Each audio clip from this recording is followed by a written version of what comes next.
Bapak Ibu, kita hari ini akan membahas berkaitan dengan tema yang sedikit berbeda. Dalam beberapa minggu ke depan kita akan stop dulu pembahasan kita dari Kisah Para Rasul, lalu kita akan masuk ke tema berkaitan dengan doa.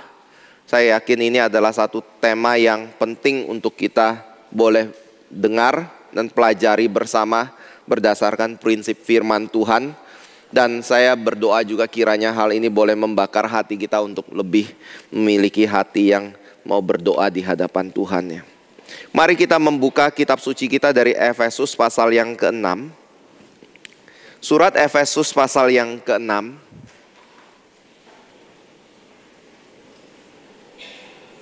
Kita membaca dari ayat yang ke-10 sampai ayat yang ke-24. Efesus pasal yang ke-6 ayat yang ke-10 sampai ayat yang ke-24. Akhirnya, hendaklah kamu kuat di dalam Tuhan, di dalam kekuatan kuasa-Nya. Kenakanlah seluruh perlengkapan senjata Allah, supaya kamu dapat bertahan melawan tipu muslihat iblis. Karena perjuangan kita bukanlah melawan darah dan daging, tetapi melawan pemerintah-pemerintah, melawan penguasa-penguasa, melawan penghulu-penghulu dunia yang gelap ini, melawan roh-roh jahat di udara. Sebab itu ambillah seluruh perlengkapan senjata Allah, supaya kamu dapat mengadakan perlawanan pada hari yang jahat itu dan tetap berdiri, sesudah kamu menyelesaikan segala sesuatu. Jadi berdirilah tegap, berikat pinggangkan kebenaran, dan berbaju zirahkan keadilan. Kakimu berkasutkan kerelaan untuk memberitakan Injil damai sejahtera. Dalam segala keadaan, pergunakanlah perisai iman, sebab dengan perisai itu kamu akan dapat memadamkan semua panah api dari si jahat. Dan terimalah ketopong keselamatan dan pedang roh, yaitu firman Allah, dalam segala doa dan permohonan. Berdoalah setiap waktu di dalam roh, dan berjaga-jagalah dalam doamu itu dengan permohonan yang tak putus-putusnya untuk segala orang kudus. Juga untuk aku, supaya kepadaku, jika aku membuka mulutku, dikaruniakan perkataan yang benar, agar dengan keberanian aku memberitakan rahasia Injil yang kulayani sebagai utusan yang dipenjarakan. Berdoalah supaya dengan keberanian aku menyatakannya, sebagaimana seharusnya aku berbicara. Supaya kamu juga mengetahui keadaan dan hal ikhwalku. Maka Tikhikus, saudara kita yang kekasih dan pelayan yang setia di dalam Tuhan, akan memberitahukan semuanya kepada kamu. Dengan maksud inilah ia kusuruh kepadamu, yaitu supaya kamu tahu hal ikhwal kami dan supaya ia menghibur kami.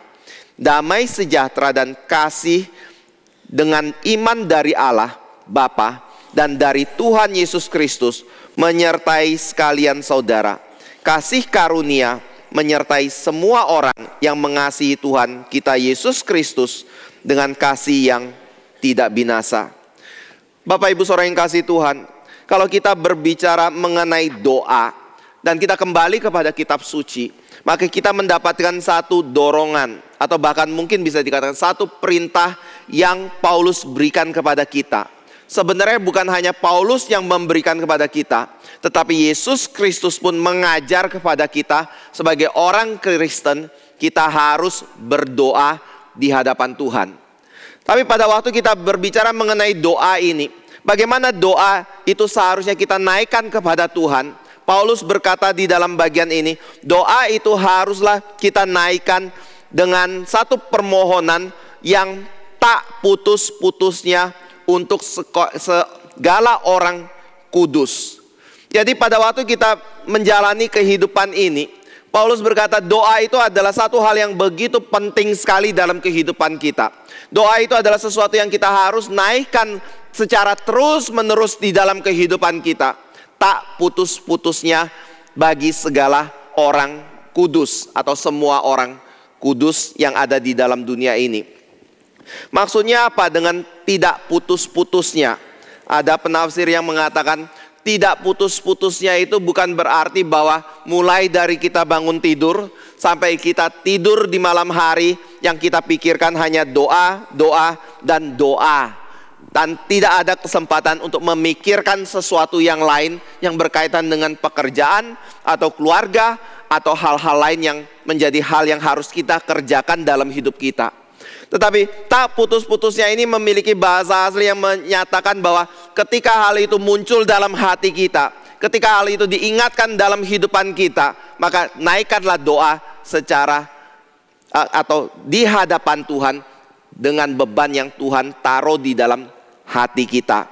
Selalu ingat Tuhan, selalu naikkan doa di hadapan Tuhan ketika kita diingatkan sesuatu berkaitan dengan pekerjaan Tuhan.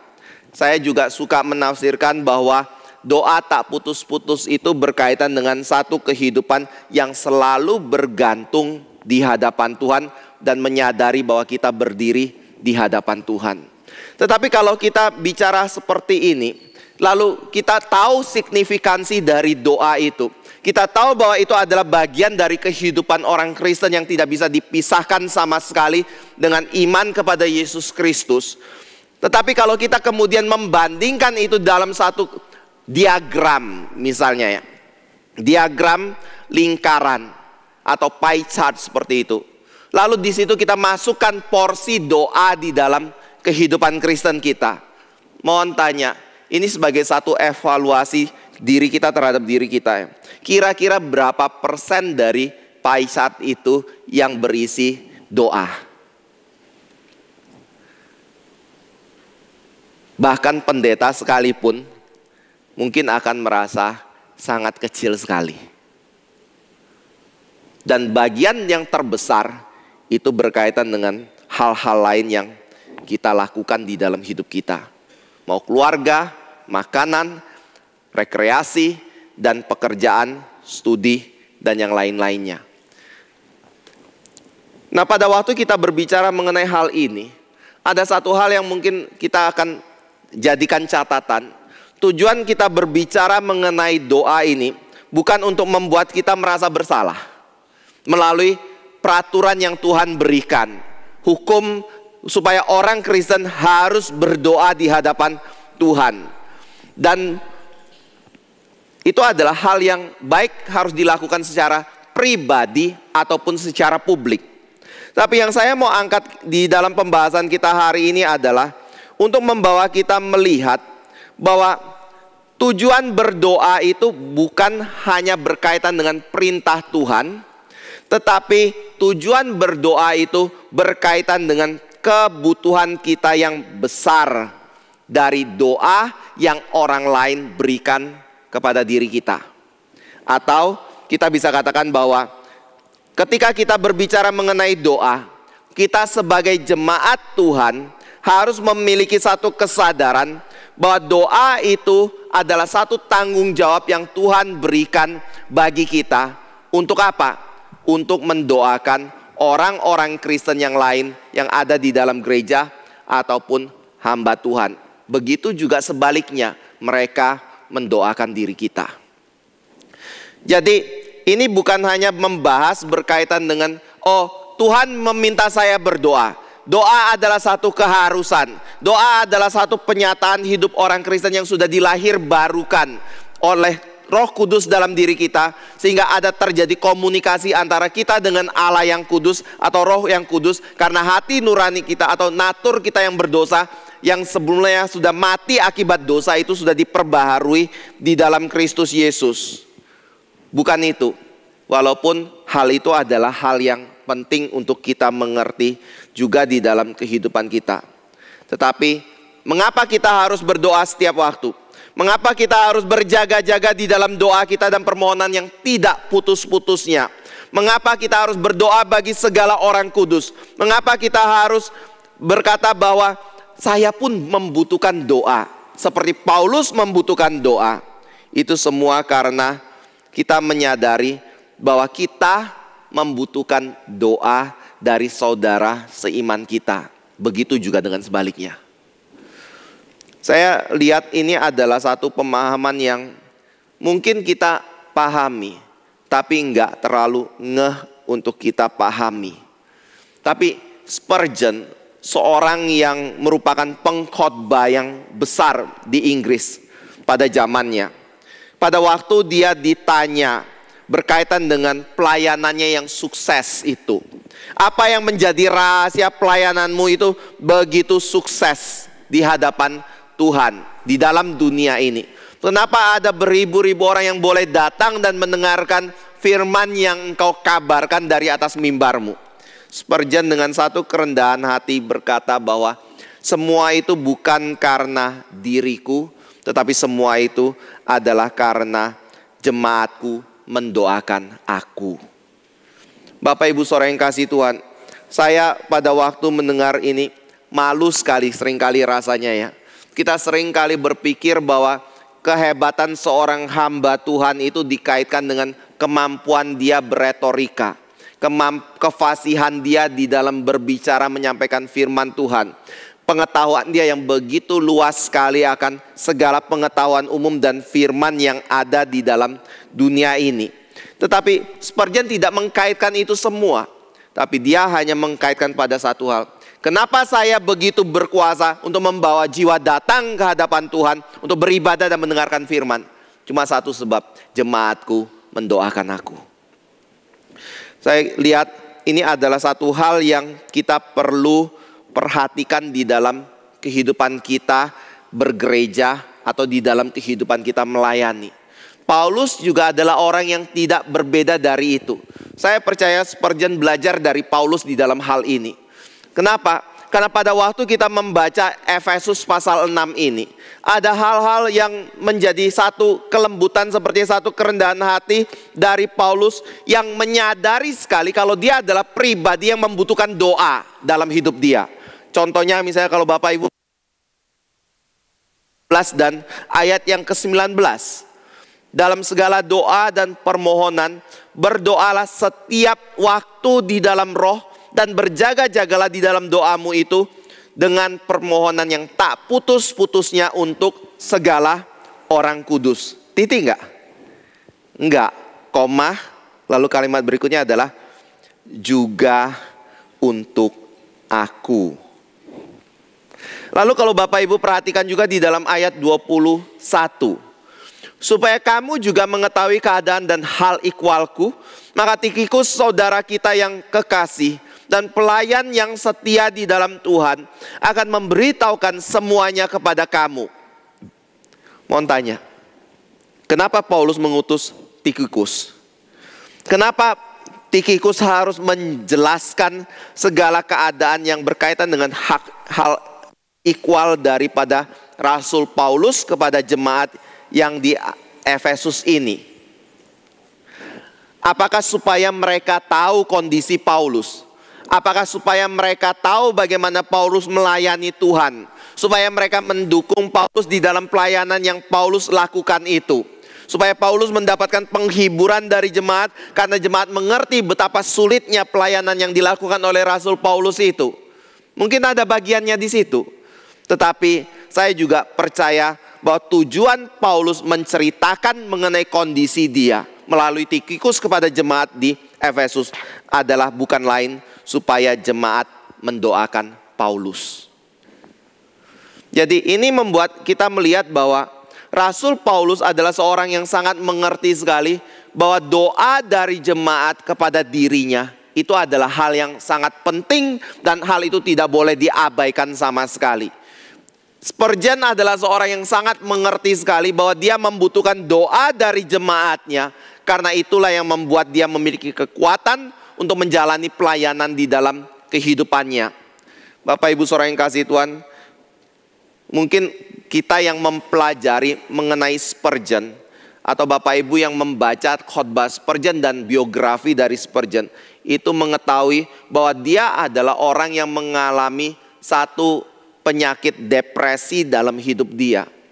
Dia bukan orang yang perkasa sekali, tetapi ada semacam masalah di dalam pikiran dia yang membuat dia seringkali mengalami depresi dalam hidup dia. Dan penyetusnya ada yang mengatakan akibat dari ketika dia berkhotbah kepada ribuan orang. Ada orang yang menyebarkan isu ada kebakaran yang membuat jemaatnya lari ketakutan keluar dari bangunan yang mengakibatkan ada yang meninggal. Sejak saat itu dia mengalami depresi dan dia bertanya mungkin kenapa di dalam momen ibadah yang dia pimpin itu ada orang-orang yang meninggal akibat satu isu yang dikabarkan, padahal isu itu adalah sesuatu yang tidak benar. Nah, akibat dari hal itu kadang-kadang dia bisa pergi menyendiri, hilang dari antara jemaat selama berbulan-bulan. Ada yang sampai 3 bulan dia tidak bisa khotbah sama sekali. Tetapi hal itu tidak pernah membuat dirinya merasa putus asa. Dan dia tetap menulis surat kepada jemaatnya yang berkata, saya sangat membutuhkan doamu supaya saya bisa kembali untuk melayani engkau bersama-sama di dalam gereja. Bapak Ibu Saudara yang kasih Tuhan, doa dari jemaat kepada saya, doa dari Bapak Ibu Saudara kepada saudara yang ada di dalam gereja ini, itu adalah sesuatu tanggung jawab yang Tuhan berikan bagi diri kita untuk memperhatikan kehidupan rohani dari saudara-saudara kita. Tetapi begitu juga sebaliknya, kita membutuhkan doa mereka. Nah, mengapa doa itu menjadi hal yang begitu penting untuk kita dapatkan dari jemaat atau saudara seiman kita yang lain? Kita bisa lihat ini dari kehidupan Rasul Paulus sendiri. Pada waktu dia berkata, aku pun perlu engkau doakan. Jangan lupakan aku di dalam doa pribadimu ataupun di dalam doa kolektifmu sebagai satu jemaat tertentu. Sebabnya karena apa? Bapak Ibu Saudara yang kasih Tuhan, hal pertama adalah karena Paulus walaupun adalah orang yang kita bisa katakan orang yang sangat kuat sekali, sangat perkasa sekali, yang tidak pernah menemukan patah arang di dalam hidupnya. Ketika dia mengalami orang yang mencambuk dirinya, dia bisa tahan itu dan dia tetap lanjutkan pelayanannya. Pada waktu dia dirajam orang dengan batu, sampai dikira dia mengalami kematian, dan bahkan ada orang yang mengatakan mungkin itu adalah momen ketika Paulus diangkat ke sorga tingkat yang ketiga dan melihat segala kemuliaan yang ada di dalam sorga. Ketika dia dihampiri oleh jemaat, dia bangun kembali. Lalu dia masuk dan melayani Tuhan kembali. Setiap kali kita membaca firman Tuhan, Paulus punya pelayanan bukan pelayanan yang gampang. Kadangkala kita melihat bahwa dia butuh ngasuh. Butuh ngasuh untuk apa? Untuk menguatkan kembali segala fisiknya. Mungkin juga kerohanian dia, tekad dia untuk melayani kembali. Tetapi dia tidak pernah menyerah dan berhenti sampai dia mati di dalam pelayanan. Kalau kita perhatikan seperti ini, kita sepertinya melihat Paulus adalah orang yang tidak punya kelemahan sama sekali. Dia orang yang begitu kuat. Dia adalah orang yang begitu tabah. Dia adalah orang yang betul-betul memiliki iman yang begitu kuat dan begitu hebat sekali di hadapan Tuhan. Tetapi Bapak Ibu Saudara yang kasih Tuhan, kalau kita baca kitab suci lebih detail lagi, maka kita menemukan ternyata Paulus bukan seorang superhero. Ternyata Paulus bukan seperti Superman yang ditembak, dicambuk, dipukul, gak mempan sama sekali.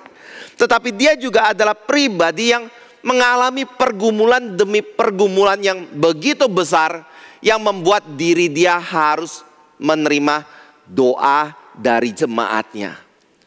Hal pertama adalah dia adalah orang yang pernah berkata bahwa dia adalah orang yang paling berdosa di antara orang berdosa. Dia pernah berkata, dia adalah orang yang paling berdosa di antara para rasul, atau paling hina di antara para rasul. Dia pernah berkata bahwa dia adalah orang yang paling hina di antara orang-orang kudus. Itu di dalam Efesus pasal yang ketiga, di dalam surat Korintus, dan juga di dalam surat 1 Timotius. Bapak Ibu bisa lihat hal ini. Dan kalau dia berkata seperti itu, maksudnya apa? Saya lihat Paulus memiliki satu kesadaran bahwa walaupun dia adalah rasul Tuhan Yesus Kristus yang dipakai dengan begitu luar biasa sekali, tapi dia memiliki satu pekaan di dalam diri dia yang menyadari kalau dirinya adalah orang yang berdosa. Dan dosa yang ada di dalam diri dia itu membuat dia tetap rentan untuk jatuh di dalam dosa. Nah, ini membuat diri dia membutuhkan doa dari jemaatnya. Nah, berbicara mengenai Paulus seperti ini, kenapa dia bisa berbicara seperti itu? Apakah dia betul-betul orang yang begitu parah sekali? Saya percaya tidak. Karena Paulus adalah orang yang di dalam surat Timotius dikatakan melatih tubuhnya begitu rupa seperti seorang atlet yang berlatih untuk berlari menuju kepada titik kemenangan mahkota di dalam hidup dia. Berarti dia adalah orang yang betul-betul melatih diri. Sehingga ketika dia melatih diri, dia mendisiplin dirinya. Dan Paulus juga berkata ketika dia mendisiplin dirinya begitu rupa, dia menggunakan ilustrasi selain dari lari, dia menggunakan ilustrasi tinju. Supaya pada waktu aku sudah memukul ke sana kemari, aku sendiri tidak ditolak. Maksudnya bagaimana? Maksudnya adalah ada yang menafsirkan, Paulus pada waktu itu mengerti sekali pada waktu dia harus mendisiplin dirinya dengan begitu ketat sekali. Dengan begitu tertib sekali. Tujuannya adalah supaya dia tidak hidup di dalam dosa. Dia meninggalkan dosa. Dia berusaha untuk mematikan kedagingan dia. Supaya pada waktu dia melayani, setelah dia mengabarkan Injil, dia sendiri tidak ditolak akibat dosa yang dia lakukan dalam hidup dia. Jadi Paulus adalah orang yang betul-betul menyadari dia butuh menjaga hidupnya begitu rupa dan begitu baik sekali. Tapi kenapa dia berkata bahwa aku adalah orang yang paling berdosa di antara semua orang berdosa? Di dalam surat Timotius. Kenapa dia berkata bahwa aku adalah paling hina di antara semua rasul dan semua orang yang kudus itu? Saya percaya ketika seseorang makin dekat kepada Tuhan, dia makin peka akan keberdosaan diri dia. Kerentanan diri dia. Bahwa dia adalah orang yang tidak mungkin bisa sempurna benar di hadapan Tuhan. Dan dia makin berhati-hati untuk menjaga kekudusan hidup. Tapi dia tahu bahwa kekudusan itu bukan sesuatu yang bisa diupayakan dari diri dia sendiri. Tapi karya Kristus dan doa dari jemaat bagi diri dia. Bapak Ibu Saudara yang kasih Tuhan, kalau kita bagaimana? Kalau kita mungkin berpikir kita berdosa sih. Tetapi bagaimana kalau kita ditanya? Misalnya, saya ditanya, Dawis, kamu orangnya gimana? Kira-kira kita jawab apa ya?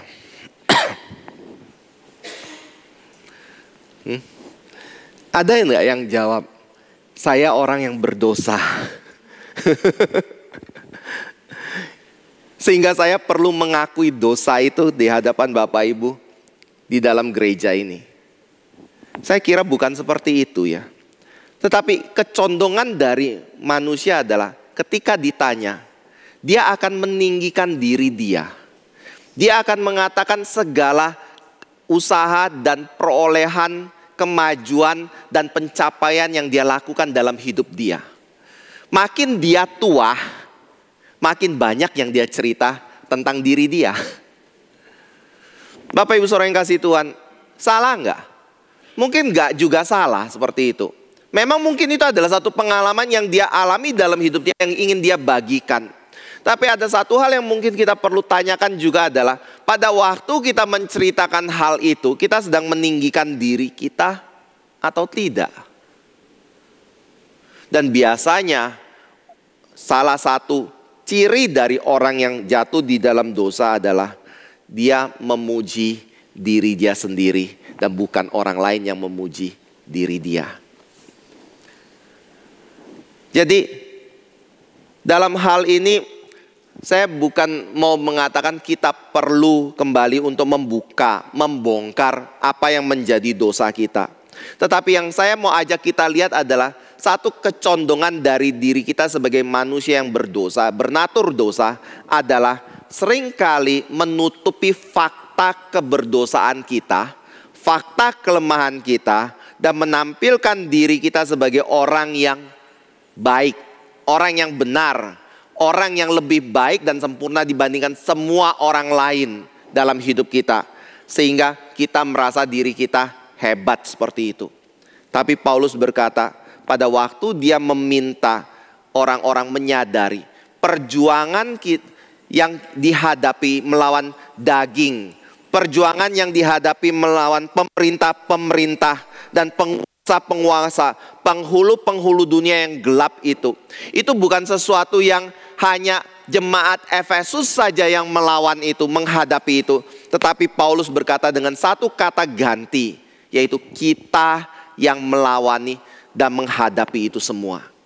Berarti walaupun Paulus adalah seorang yang kita melihat dia adalah orang yang begitu hebat sekali di dalam pelayanan, tapi dia tahu peperangan itu bukan hanya milik jemaat.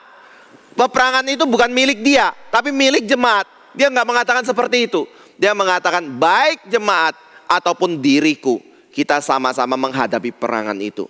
Itu yang membuat kita perlu berdoa di hadapan Tuhan. Hal kedua adalah yang menjadi kerentanan Paulus di dalam pelayanannya. Kelihatannya berkaitan dengan satu arogansi yang dimiliki oleh Paulus. Kita sering kali melihat bahwa Paulus adalah orang yang begitu rendah hati sekali. Betul nggak? Enggak. Ada yang tahu. Saya dulu pikir Paulus itu rendah hati sekali.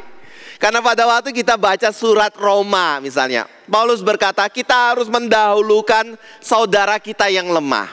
Pada waktu kita membaca Korintus, kita perhatikan bahwa Paulus berkata yang membutuhkan perhatian itu bukan mereka yang bertalenta banyak, yang berkarunia banyak, tetapi yang memiliki karunia yang hanya satu. Itu yang harus kita perhatikan. Berarti dia adalah orang yang memperhatikan orang yang kecil, orang yang lemah, orang yang butuh perhatian. Dan bahkan dia berkata bahwa kalau sampai saudaraku tersandung oleh perbuatanku, cara makanku, aku rela untuk tidak makan sama sekali demi saudaraku tidak tersandung. Kayaknya benar ya. Tetapi Bapak Ibu Saudara yang kasih Tuhan, coba baca Kisah Para Rasul. Ketika Barnabas mengajak Markus bersama-sama dengan Rasul Paulus melayani. Kemudian Markus itu meninggalkan Barnabas dan Paulus di tengah-tengah pelayanannya. Ketika Barnabas ingin membawa Markus kembali dalam pelayanan, Paulus berkata kayak gini, gak pantas orang yang meninggalkan pelayanan turut serta di dalam pelayanan yang kita lakukan. Aku gak bisa terima mereka ribut besar. Akhirnya Barnabas bawa Markus pergi melayani, Paulus membawa Silas di dalam pelayanan. Ini orang yang rendah hati. Ya mungkin sih bisa kita berkata rendah hati itu nggak harus bicara mengenai kita menerima semuanya. Nggak begitu kan? Rendah hati juga tidak berarti bahwa kita tidak mengkritisi. Dan pada waktu kita tidak mengkritisi bukan berarti kita tidak memiliki kasih di situ. Tetapi paling tidak di situ Paulus sepertinya sulit sekali menerima keberadaan Paulus dan menerima Markus untuk bisa berubah dan lebih belajar banyak daripada pelayanan mereka. Sehingga Barnabas yang harus membimbing Markus sampai membuat Markus menjadi seorang yang begitu penting. Markus dan bahkan kemudian diterima oleh Paulus kembali. Kira-kira Bapak Ibu Saudara yang kasih Tuhan, kada waktu kita membaca 2 Korintus pasal 12 ayat yang ke-7. Di situ ada satu kalimat yang Paulus katakan. Tuhan memberikan kepada Paulus duri di dalam daging. Dan walaupun Paulus berdoa sampai 3 kali untuk meminta Tuhan menyingkirkan duri dalam daging itu dari hidup dia, Tuhan tidak mau menyingkirkan itu dari hidup dia. Untuk apa ya? Kenapa dia butuh duri dalam daging itu? Boleh buka 2 Korintus 12 ya. 2 Korintus 12.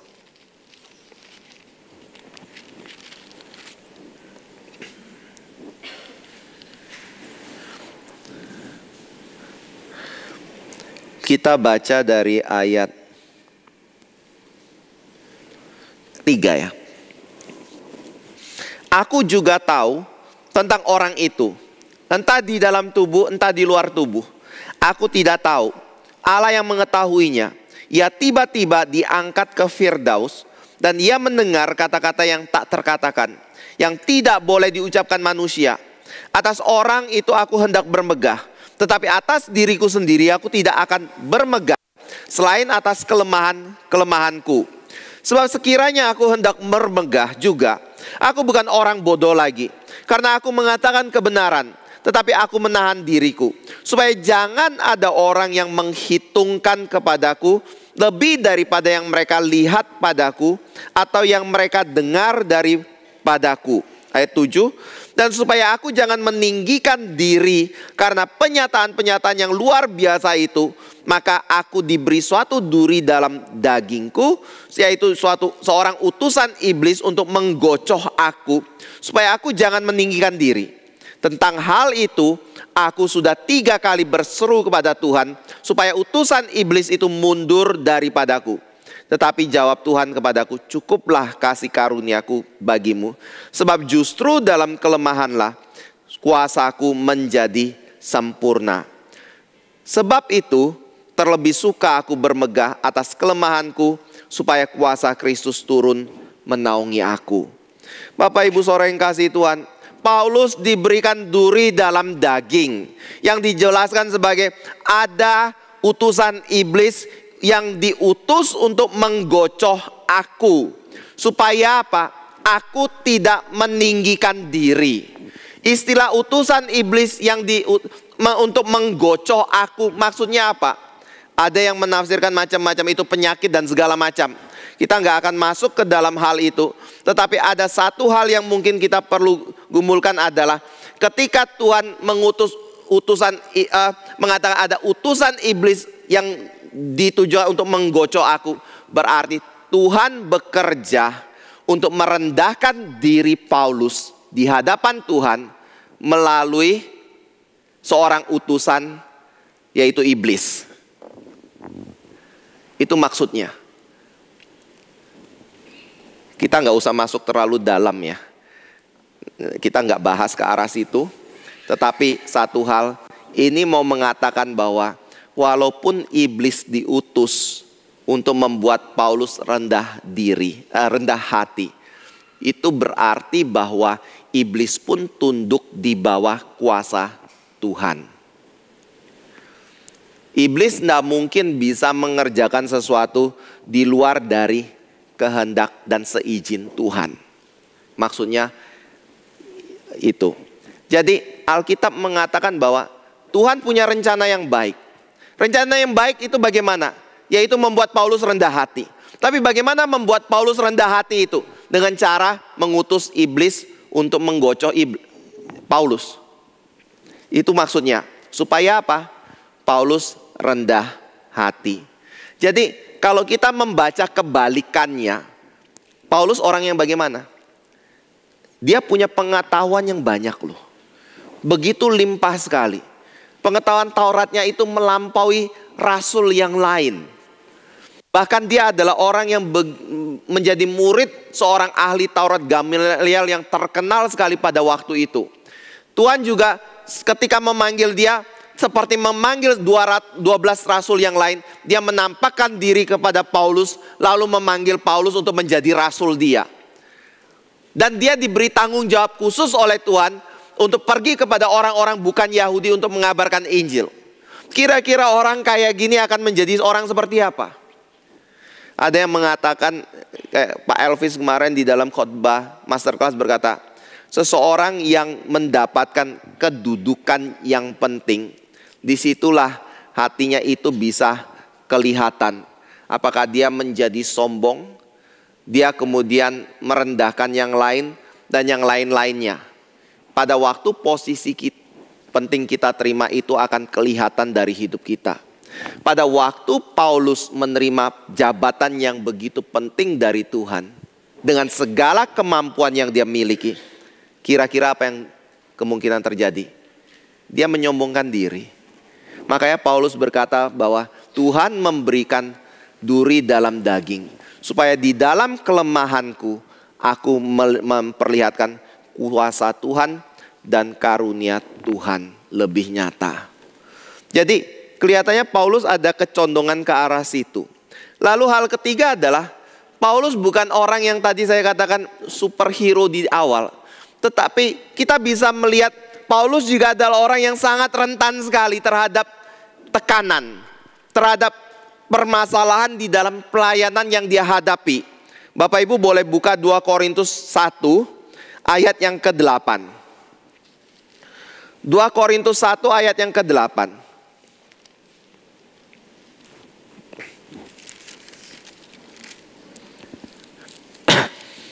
8 sampai 11. 2 Korintus 1 ayat 8 sampai ayat yang ke-11.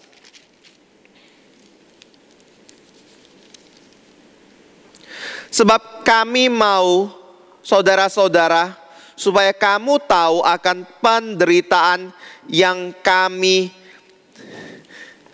alami di Asia Kecil. Beban yang ditanggungkan atas kami adalah begitu besar dan begitu berat, sehingga kami telah putus asa juga akan hidup kami. Bahkan kami merasa seolah-olah kami telah dijatuhi hukuman mati. Tetapi itu terjadi supaya kami jangan menaruh kepercayaan pada diri kami sendiri, tetapi hanya kepada Allah yang membangkitkan orang-orang mati. Dari kematian yang begitu ngeri, Ia telah dan akan menyelamatkan kami. Kepadanya kami menaruh pengharapan kami bahwa Ia akan menyelamatkan kami lagi. Karena kamu juga turut membantu mendoakan kami supaya banyak orang mengucap syukur atas karunia yang kami peroleh berkat banyaknya doa mereka untuk kami. Inilah yang kami megahkan, yaitu bahwa suara hati kami memberi kesaksian kepada kami bahwa hidup kami di dunia ini, khususnya dalam hubungan kami dengan kamu, dikuasai oleh ketulusan dan kemurnian dari Allah, bukan oleh hikmat duniawi, tetapi oleh kekuatan kasih karunia Allah. Sebab kami hanya menuliskan kepada kamu apa yang dapat kamu baca dan pahamkan, dan aku harap mudah-mudahan kamu akan memahaminya sepenuhnya.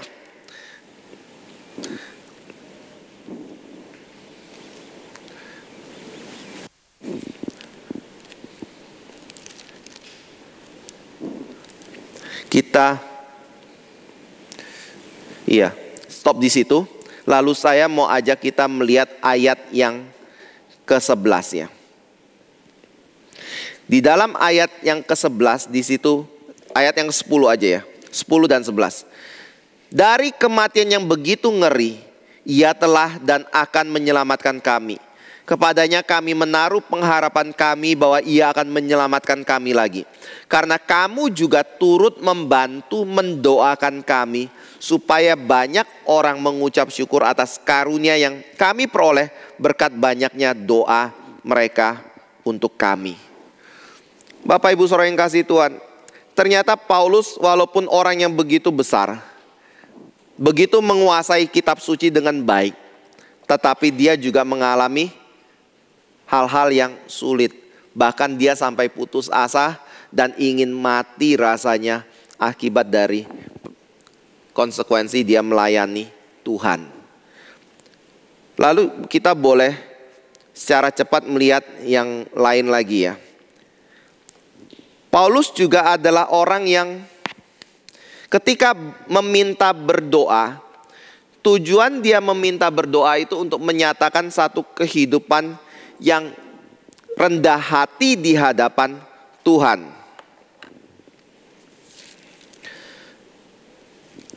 Kenapa saya bicara seperti itu? Mungkin kita nggak perlu buka ayat, tetapi kalau Bapak Ibu mau mengambil ayatnya bisa dari 2 Korintus pasal yang ke-12 ayat yang ke-7 tadi. Pada waktu Paulus berdoa di hadapan Tuhan, dia menyadari kalau dia adalah orang yang ada kemungkinan untuk sombong di hadapan Tuhan. Di situ kita bisa balikan ke dalam posisi yang lain. Bahwa doa itu memiliki satu pengertian bahwa dia menyadari keterbatasan dia menyadari kebutuhan dia akan Tuhan untuk menyertai hidup dia dan menyertai di dalam pelayanan dia. Nah, itu supaya pada waktu dia berdoa di hadapan Tuhan, itu adalah satu ekspresi kalau dia adalah seorang yang memiliki kerendahan hati. Bahwa dia tahu bahwa bukan hal yang merupakan kepandaian dia, kemampuan dia, itu yang membuat dia berhasil di dalam pelayanan. Itu sebenarnya tadi kita baca di dalam Efesus, Paulus berkata, doalah juga untuk kami. Saudara bisa lihat itu di dalam surat-surat yang lain. Di dalam Kolose 4 ayat 2-3. Di dalam 2 Tesalonika 3 ayat 1. Paulus berkata, doalah untuk kami. Yang kelima, pada waktu Paulus berdoa, Paulus juga bukan hanya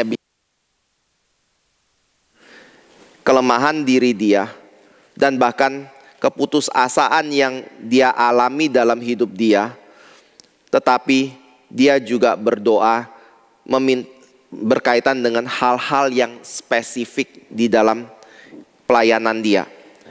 Bapak Ibu kalau baca di dalam surat-surat Paulus di dalam penjara khususnya ya, baik itu Filipi, Efesus misalnya, dan yang lainnya, Kolose, kira-kira Bapak Ibu akan mendapatkan Paulus itu mendoakan apa yang menjadi kebutuhan dia tidak?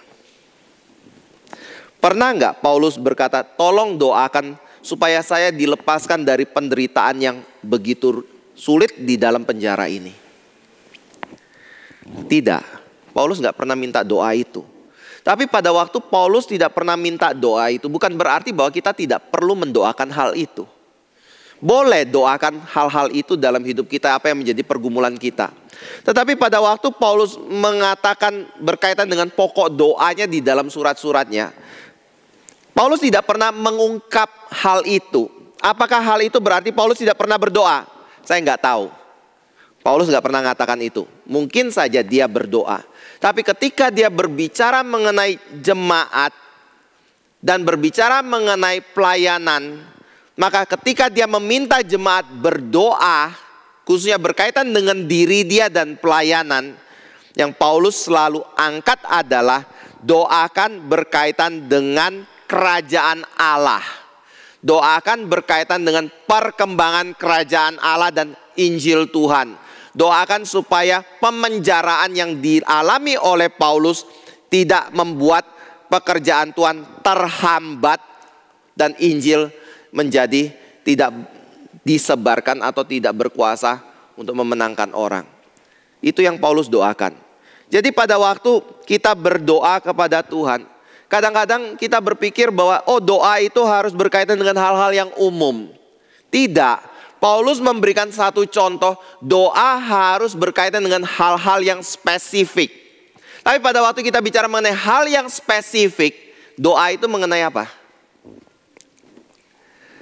Ada satu pengkhotbah itu ngomong kayak gini. Masalah orang Kristen, kenapa di dalam berdoa itu biasanya tidak menghasilkan apa-apa di dalam doanya? Karena yang didoakan adalah berkaitan dengan orang Kristen supaya tetap ada di dalam sorga.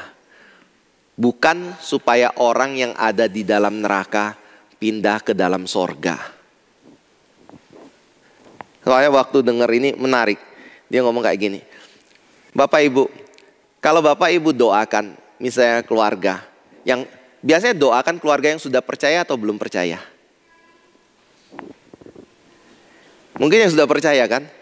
Tolong jaga suami saya, istri saya, anak-anak saya tetap di dalam iman kepada Tuhan. Tuhan sudah tahu nggak? Sudah tahu kan?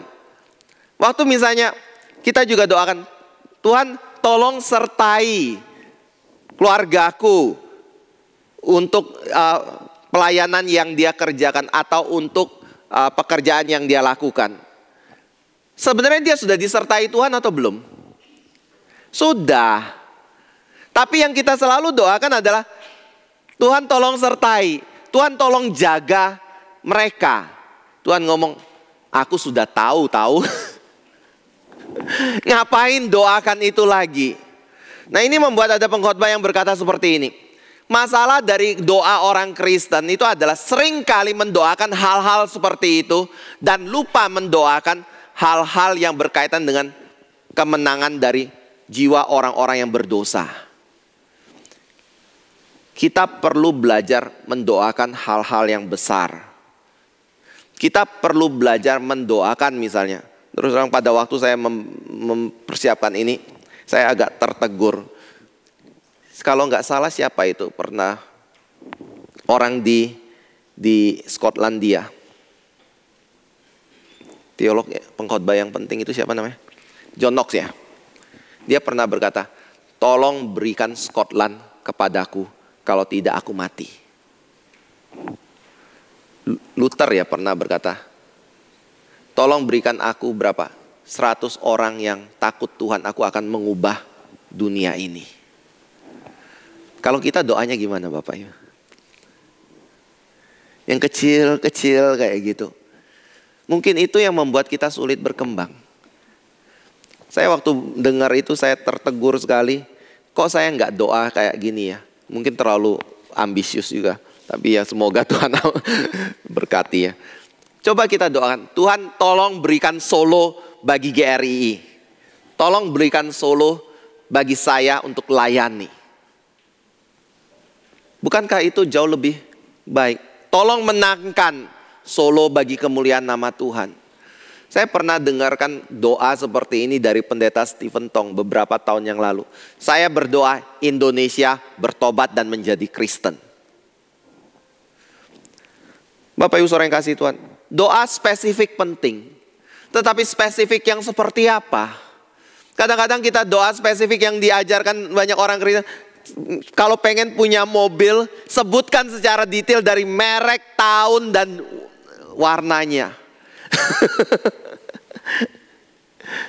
Paulus nggak begitu ya. Paulus berdoa secara spesifik. Tuhan berikan semua orang di dunia untuk bertobat dan mengenal Kristus. Tuhan berikan penyertaan-Mu supaya kerajaan-Mu makin bertambah besar. Berkembang sampai ke ujung bumi. Itu yang Paulus doakan. Dan ketika dia berdoa seperti ini, Bapak Ibu saudara yang kasih Tuhan, jangan lihat dari perspektif kalau dia mendapatkan wahyu Tuhan saja dan mengerti kehendak Tuhan saja. Tetapi dia adalah pribadi yang mengalami kesulitan-kesulitan itu demi untuk memperkembangkan kerajaan Tuhan.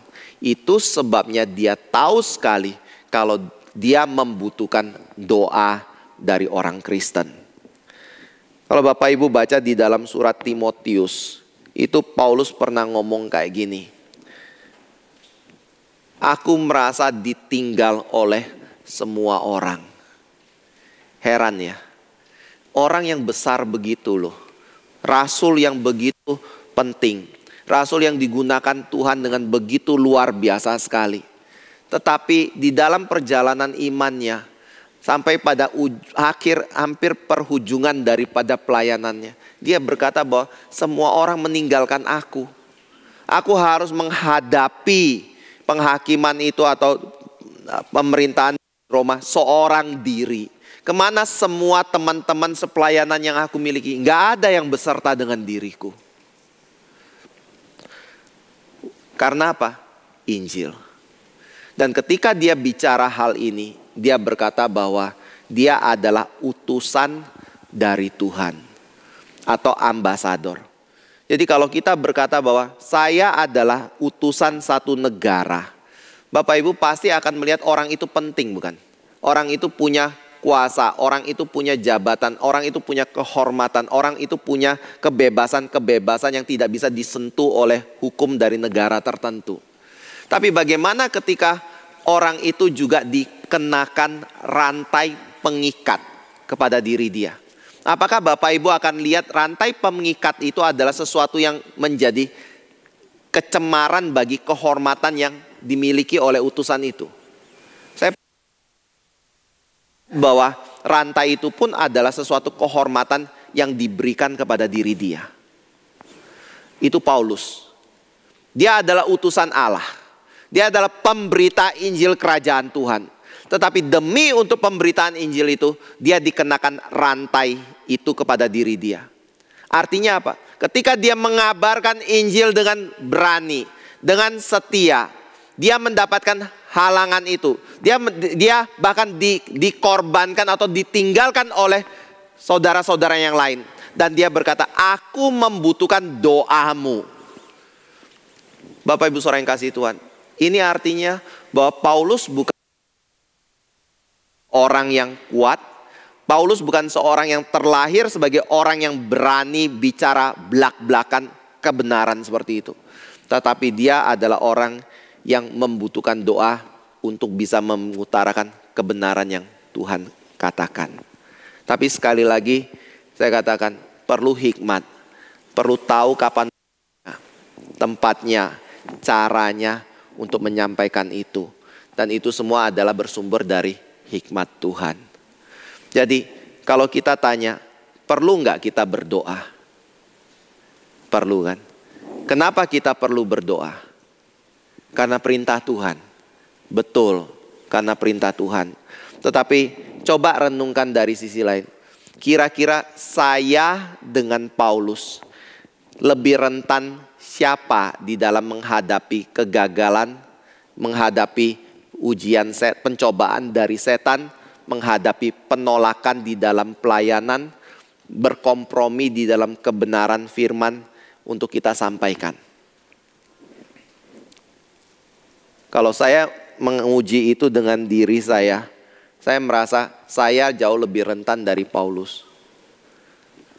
Kalau Paulus sendiri membutuhkan doa dari jemaat untuk diri dia, saya merasa saya juga membutuhkan doa itu.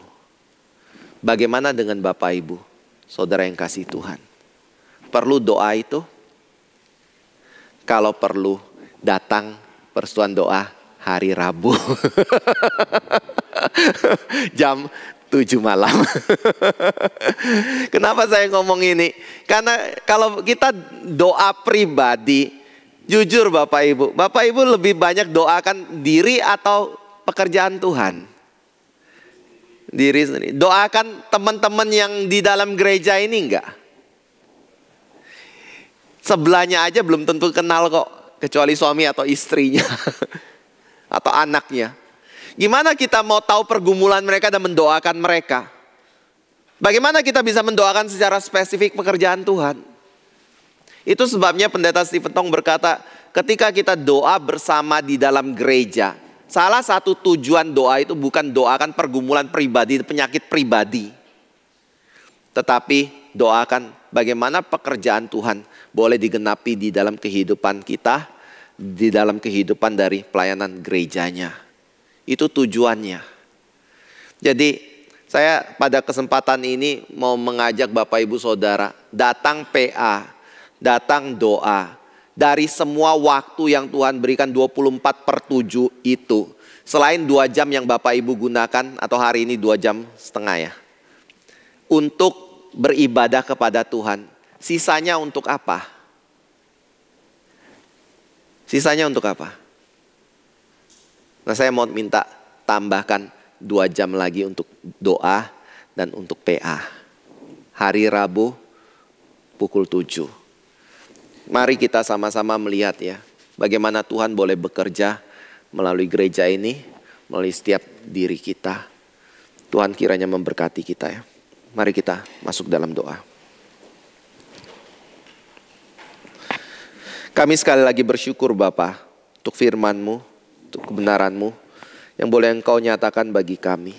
Tolong kami ya Tuhan, yang rentan ini, yang seringkali ada di dalam kelemahan, patah semangat, berputus asa, dan bahkan kecewa karena hal-hal yang berkaitan dengan pelayanan. Tolong kami belajar dari Paulus yang walaupun dia begitu berani dan termasuk rasul yang begitu penting sekali, tetapi tetap memiliki satu kerendahan hati untuk meminta dukungan doa dari jemaat. Karena dia betul-betul menyadari bahwa dia membutuhkan doa itu. Karena pekerjaan Tuhan adalah suatu pekerjaan yang Tuhan kerjakan. Dan Tuhan yang membuat berhasil. melalui kami, hamba-hambamu yang hanyalah alat atau sarana untuk bekerja seturut dengan apa yang Tuhan sudah minta. Tolong sertai kami ya Tuhan. Pimpin gerejamu ini. Bangkitkan semangat kami untuk melayani Engkau di dalam hal berdoa juga. Berikan kami kerinduan untuk memikirkan pekerjaan-Mu secara lebih detail, khususnya bukan berkaitan dengan diri kami, tetapi berkaitan dengan orang Kristen yang lain. Saudara seiman kami, kehidupan iman mereka, pekerjaan mereka, kesaksian yang mereka boleh nyatakan dalam hidup mereka sebagai orang-orang Kristen, sebagai gerejamu. Sehingga pekerjaan-Mu dan kehendak-Mu boleh jadi di dalam gereja ini melalui kehidupan dari anak-anak-Mu.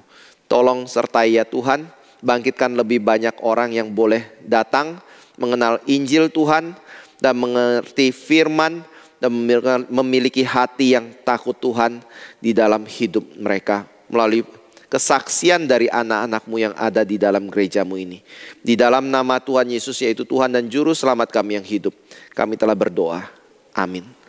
Mari kita bangkit berdiri, kita bersama-sama mengucapkan pengakuan iman rasuli. Aku percaya kepada Allah, Bapa yang Maha Kuasa, Khalik langit dan bumi, dan kepada Yesus Kristus anaknya yang tunggal Tuhan kita, yang dikandung dari Roh Kudus, lahir dari anak darah Maria, yang menderita sengsara di bawah pemerintahan Pontius Pilatus, disalibkan, mati dan dikuburkan, turun ke dalam kerajaan maut, pada hari yang ketiga, bangkit pula dari antara orang mati, naik ke surga, duduk sebelah kanan Allah, Bapa yang Maha Kuasa, dan dari sana Ia akan datang untuk menghakimi orang yang hidup dan yang mati. Aku percaya kepada Roh Kudus, gereja yang kudus dan am, persekutuan orang kudus, pengampunan dosa, kebangkitan tubuh, dan hidup yang kekal. Amin.